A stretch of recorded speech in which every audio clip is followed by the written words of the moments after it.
Salut à tous, aujourd'hui on va voir ensemble comment monter une machine virtuelle. Alors pour monter une machine virtuelle c'est très simple. D'abord c'est quoi une machine virtuelle? Une machine virtuelle c'est tout simplement une machine intégrée dans votre propre machine. Donc si vous voulez monter une machine virtuelle ça pourrait être Windows 7, comme ça pourrait être Windows 8 dans Windows 10 que j'ai, ou bien ça pourrait être aussi le système d'exploitation Linux ou bien le système d'exploitation macOS. Donc ça dépend. Alors pour monter une machine virtuelle, on a besoin d'abord de VirtualBox, puis de PowerUser. Pourquoi PowerUser? PowerUser c'est tout simplement parce que on voudrait créer des images ISO. Donc puisque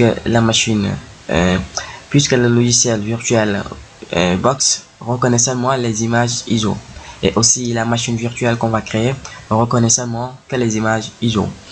Alors on a besoin aussi des fichiers d'installation des systèmes qu'on voudrait mettre dans notre machine virtuelle. Alors ici on a Windows 7. Puisqu'on a on voudrait installer Windows 7 professionnel, donc on a les fichiers de Windows 7 comme vous pouvez voir, ils sont là au nombre de 8.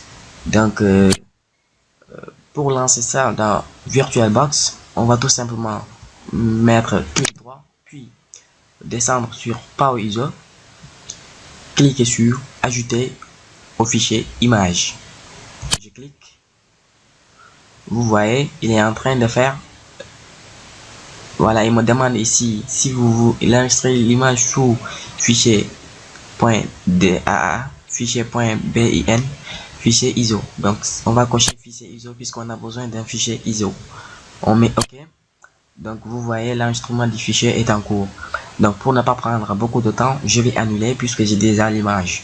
Donc je vais montrer le résultat après la fin de cette opération. Donc je vais annuler. OK.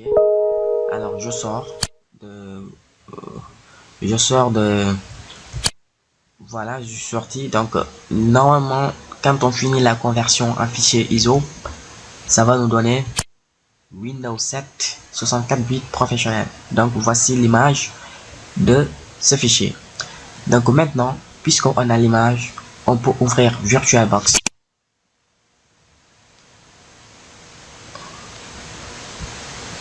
Alors, j'ai ouvert VirtualBox. Qu'est-ce que je vais faire? Je vais venir sur l'onglet Nouvelle, puis cliquer. Qu'est-ce que je vais faire maintenant? Je vais choisir tout simplement le système d'exploitation que je voudrais installer. Puisqu'ici, on a les différents. Puisqu'ici, d'abord, on va ici pour venir si on voudrait installer un système d'exploitation Windows ou Linux ou Solaris ou BS, voilà, ou macOS comme je vous l'avais dit. Comme ici, on voudrait installer Microsoft Office et Windows, on met OK. Maintenant, il nous demande si c'est Windows 7, Windows XP, Windows 2003.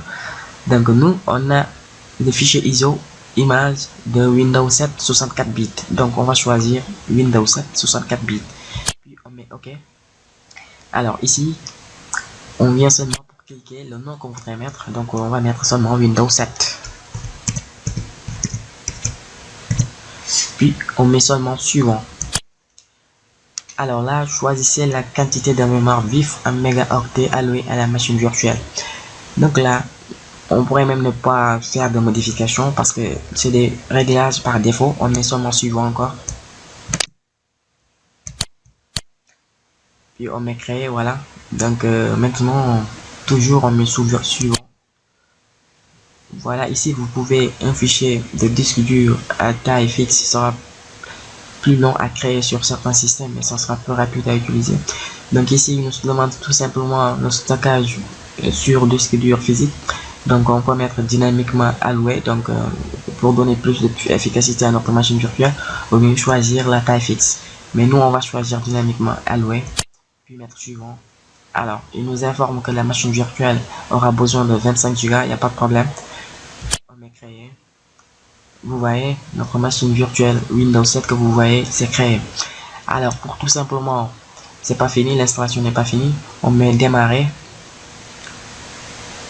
Alors, c'est là qu'on aurait besoin de l'image ISO qu'on avait créée sur le bureau. Une fois que cet onglet est ouvert, on va tout simplement sélectionner l'image qu'on a créée avec PowerISO. À partir d'ici, on clique, puis on va parcourir nos documents. Puisqu'on avait créé l'image Windows 7 64 bits, on va cliquer, puis on va mettre ouvrir. Donc pour continuer ça, on va faire démarrer.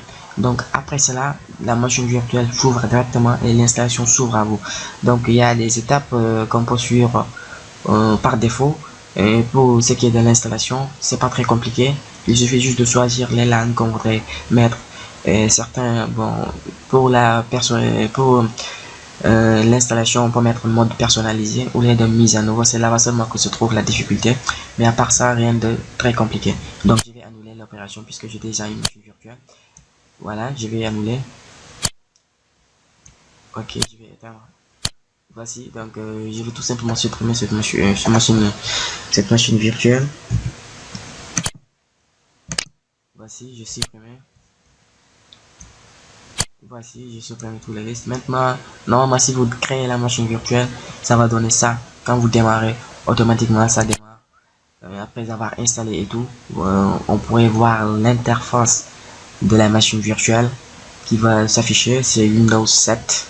Donc, c'est très simple, c'est pas compliqué. Alors, je vous dis peut-être à la prochaine.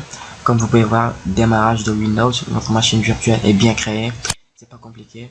Et j'espère que vous avez bien compris ce tuto. Merci, je vous dis à la prochaine. Ok, voici le démarrage de Windows comme c'était prévu. Alors, voici, c'est pas compliqué. Je vous laisse voir un peu. Voilà, ça vient. Voici Windows 7 professionnel en machine virtuelle. Mot de passe pour tout simplement ouvrir.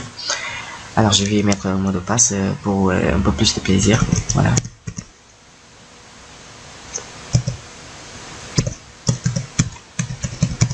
Voici. Donc notre machine virtuelle est en train de démarrer, c'est tout. Voilà, voici l'interface. C'est pas compliqué. Donc c'est tout pour ce tuto et j'espère que vous avez compris.